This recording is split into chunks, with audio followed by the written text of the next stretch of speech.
I welcome you all in this class. Topic for discussion in this class is globalisation. तो हम इसमें detail में पढ़ेंगे कि ग्लोबलाइजेशन का मीनिंग क्या है और साथ ही हम ये भी पढ़ेंगे कि इंडिया में ग्लोबलाइजेशन को बढ़ावा देने के लिए कौन कौन सी पॉलिसी स्ट्रेटजीज फॉलो की गई। इसके साथ ही हम आउटसोर्सिंग के बारे में भी पढ़ेंगे कि उससे आउटसोर्सिंग से इंडियन इकोनॉमी को क्या फ़ायदा हुआ। So let us discuss about the globalization. Globalization is the process of interaction and integration among the peoples all over the world, among the companies all over the world, and among the governments all over the world. मतलब globalisation जो है एक तरह की ऐसी process है जिसमें विश्व भर के लोगों, companies, investors, service providers, governments, इनके बीच में इंटरेक्शन होता है और इंटेग्रेशन होता है। तो इसको हम कहते हैं ग्लोबलाइजेशन। तो जैसे आप देखते हैं कि दुनिया भर के लोग जो हैं एक दूसरे के देशों में जाके अपनी सर्विसेज प्रोवाइड करते हैं, वो वहाँ जाकर इन्वेस्टमेंट करते हैं, वहाँ जाकर बिजनेस करते हैं, अपनी मैन्युफैक्चरिंग यूनिट स्टार्ट करते हैं। एक दूसरे के देशों में फॉरेन डायरेक्ट इन्वेस्टमेंट किया जाता है, फॉरेन इंस्टीट्यूशनल इन्वेस्टमेंट किया जाता है। तो ये सारी चीज़ें क्या हैं? ये एक ऐसा प्रोसेस है जो लोगों के बीच में, कंपनीज के बीच में और सरकारों के बीच में इंटरेक्शन और इंटेग्रेशन को बढ़ावा देता है। और ग्लोबलाइजेशन की वजह से क्या होता है? Free flow of products, technology, information and jobs, ये होता है ऑल ओवर द वर्ल्ड। दुनिया भर में ये चीज़ें, चाहे प्रोडक्ट्स हैं, चाहे सर्विसेज है, चाहे टेक्नोलॉजी है, चाहे इंफॉर्मेशन है या जॉब्स हैं, ये अक्रॉस द बॉर्डर्स जो हैं अनरिस्ट्रिक्टेड तरीके से फ्लो करती हैं। मतलब जिसमें रिस्ट्रिक्शंस नहीं होती है। एक तरह से free trade off goods and services, इसको बढ़ावा मिलता है। सो अगर हम इसको कंक्लूड करें तो हम इसको इस तरह से कह सकते हैं कि globalisation is the integration between the economies through foreign trade and foreign investment by the multinational companies। अब जैसा आप जानते हैं कि जो मल्टीनेशनल कंपनीज हैं वो दूसरे देशों में जाकर जो है वो फॉरेन ट्रेड करती हैं, एक्सपोर्ट एंड इंपोर्ट होता है दुनिया भर में, और इसके अलावा फॉरेन इन्वेस्टमेंट्स भी किए जाते हैं। जैसा मैंने अभी कहा था कि एफडीआई, फॉरेन डायरेक्ट इन्वेस्टमेंट, और साथ में फॉरेन इंस्टीट्यूशनल इन्वेस्टमेंट। एफडीआई जैसे कि कोई कंपनी जो है दूसरे देशों में जाके अपना मैन्युफैक्चरिंग यूनिट शुरू करती है, प्रोडक्शन करती है, और उस कंपनी का जो ऑपरेशन है, मैनेजमेंट है, कंट्रोल है, वो सारा का सारा उस कंपनी के हाथ में रहता है। उसको हम कहते हैं एफडीआई। तो हमारे देश में जैसे कोक है, पेप्सी है, डोमिनोज है, मैकडोनल्ड है, इन सब ने एफडीआई किया हुआ है। और इसी तरह से जो एफआईआई है, फॉरेन इंस्टीट्यूशनल इन्वेस्टमेंट, तो इसका मतलब होता है कि जो फॉरेन कंट्रीज में फॉरेन बैंकिंग या जो नॉन बैंकिंग इंस्टीट्यूशंस हैं उनके द्वारा जो एक दूसरे के देशों में इन्वेस्टमेंट किया जाता है, उसको हम एफआईआई कहते हैं, फॉरेन इंस्टीट्यूशनल इन्वेस्टमेंट। जैसे इंडिया में बहुत सारी foreign banking and non banking institution investment किया हुआ है, तो वो क्या है, FII है।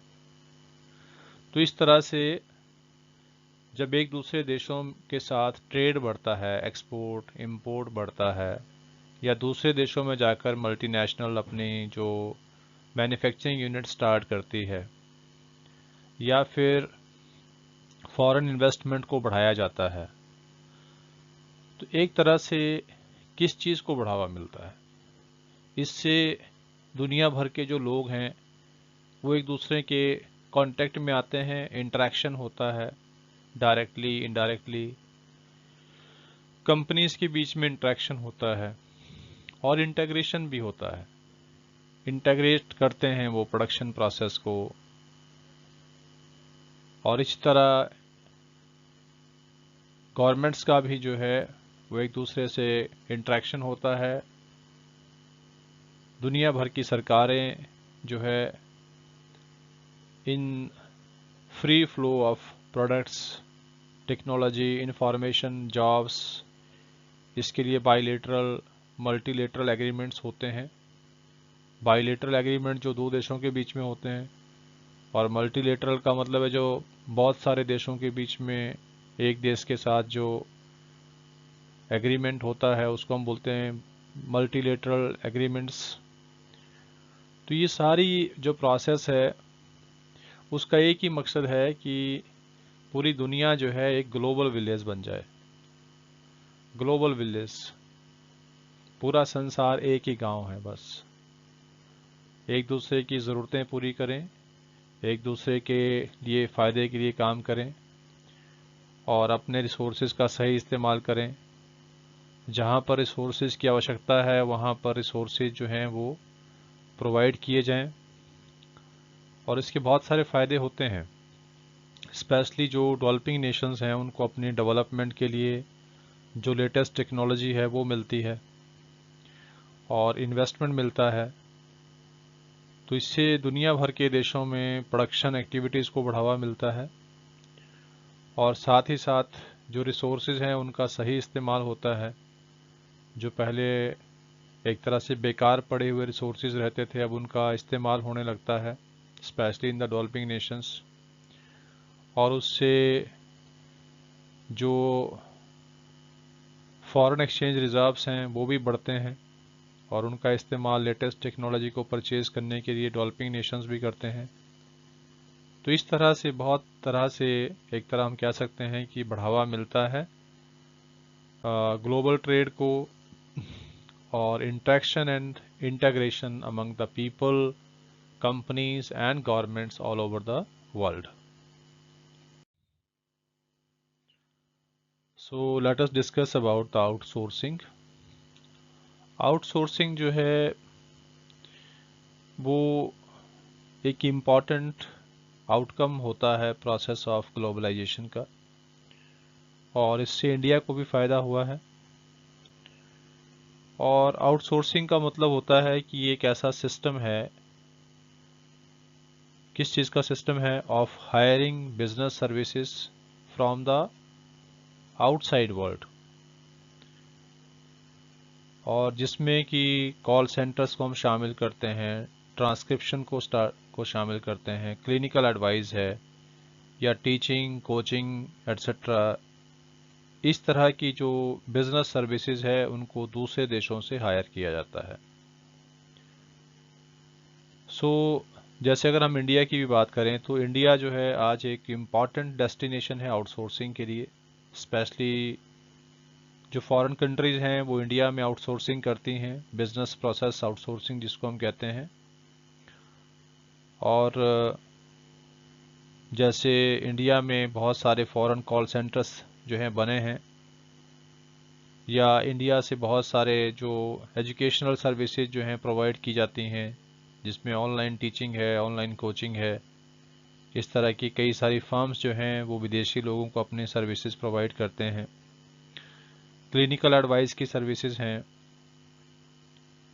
इस तरह की जो सर्विसेज हैं उनकी एक तरह से आउटसोर्सिंग जो है वो इंडिया में होती है, या इंडियंस लोग जो है इन सर्विसेज को पूरे विश्व भर को प्रोवाइड करते हैं। जिन जिन देशों में इन सर्विसेज की आवश्यकता होती है उन देशों को ये सर्विसेज इंडिया से प्रोवाइड की जाती है। और इंडिया जो है वो आउटसोर्सिंग के लिए एक तरह से एक बड़ा डेस्टिनेशन है फॉरेन कंपनीज के लिए। और इसका कारण ये है कि इंडिया में जो स्किल्ड लेबर है वो सस्ती है। हमारे यहाँ पर पॉपुलेशन काफ़ी ज़्यादा है और एजुकेटेड लोग भी हैं, स्किल्ड लोग भी हैं, तो उनको जो है वो as compare to foreign labour markets के हिसाब से हमारी इंडिया में जो लेबर फोर्स है वो चीप रेट पर अवेलेबल हो जाती है। सस्ती जो मजदूरी है वो इंडिया में है, कम रेट पर जो है फॉरेन कंपनी जो है अच्छा काम इंडियन से ले लेते हैं। इसलिए भी इंडिया जो है एक हब है आउटसोर्सिंग के लिए। और इसका जो लीडिंग एग्जांपल है वो क्या है कि हमारे इंडिया में आईटी सेक्टर की एक रिवोल्यूशनरी ग्रोथ हुई है। और इसका कारण जो है वो यही है कि जो इंडिया है वो एक तरह से हब ऑफ आउटसोर्सिंग बना है। तो आउटसोर्सिंग जो है एक इम्पॉर्टेंट सोर्स है इंडिया के लिए फॉरेन एक्सचेंज को अर्न करने का, एम्प्लॉयमेंट को बढ़ाने का।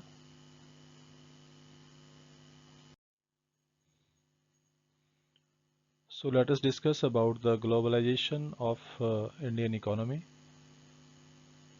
इंडिया में ग्लोबलाइजेशन को इम्प्लीमेंट करने और उसको बढ़ाने के लिए सरकार ने कौन कौन से कदम उठाए हैं उसके बारे में डिस्कस करेंगे। सो पहला पॉइंट है increase in equity limit of foreign investment. India में जो फॉरेन इन्वेस्टमेंट की लिमिट है वो पहले 40% तक थी इक्विटी लिमिट, और इसको बढ़ाकर अब 51% से 100% के बीच में कर दिया गया है। और कुछ ऐसी इंडस्ट्रीज थी जो हाई प्रायोरिटी इंडस्ट्रीज थी, लगभग 47 इंडस्ट्रीज थी। सो इसमें जो फॉरेन डायरेक्ट इन्वेस्टमेंट की लिमिट है इसको 100% कर दिया गया है बिना किसी रिस्ट्रिक्शन के। इसी तरह से जो एक्सपोर्ट ट्रेडिंग हाउसेज है जो एक्सपोर्ट का काम करते हैं, इसमें भी फॉरेन कैपिटल इन्वेस्टमेंट 100% तक अलाउ किया गया है। हालांकि जो फॉरेन एक्सचेंज मैनेजमेंट एक्ट है जिसको हम फैमा भी कहते हैं, इसके जो रूल रेगुलेशन है इनको भी फॉलो करना ज़रूरी है। सो इस तरह हम कह सकते हैं कि इंडिया में जो equity limit of foreign investment है उसको बढ़ाया गया है ताकि ज़्यादा से ज़्यादा इन्वेस्टमेंट जो है वो हमारे देश में हो सके और उसका हमारे देश को फ़ायदा मिल सके। Next point is partial convertibility. तो पार्शियल कन्वर्टेबिलिटी का मतलब है sale and purchase of foreign currency for foreign transactions at the market price. Market price पर जो है सेल एंड परचेज करना फॉरेन करेंसी का, उसको हम कहते हैं पार्शियल कन्वर्टेबिलिटी। तो इंडिया में partial convertibility of Indian rupee, इसका कुछ ट्रांजेक्शन्स के लिए परमिशन दी गई। और ये ट्रांजेक्शन्स कौन कौन से थे? Import and export of goods and services. जो गुड्स एंड सर्विसेज का एक्सपोर्ट एंड इंपोर्ट था उसकी जो पेमेंट करने के लिए जो एक तरह से फॉरेन एक्सचेंज का जो सेल परचेज था उसको अलाउ किया गया। दूसरी तरफ नेक्स्ट पॉइंट है पेमेंट ऑफ इंटरेस्ट और डिविडेंड ऑन इन्वेस्टमेंट। तो इंटरेस्ट और डिविडेंड पे करने के लिए भी पार्शियल कन्वर्टेबिलिटी की परमिशन दी गई। और साथ ही थर्ड पॉइंट था remittances to meet family expenses. उसके लिए भी जो पार्शियल कन्वर्टेबिलिटी मतलब एक तरह से sale and purchase of foreign exchange for foreign transactions at the market price. Market price पर फॉरेन एक्सचेंज को सेल परचेज करने की परमिशन इन ट्रांजेक्शन्स के लिए दी गई, जिससे कि इन ट्रांजेक्शन्स को करना जो है इजी हो जाए और उससे ग्लोबलाइजेशन को बढ़ावा मिले। Next point is long term trade policy. तो इंडिया में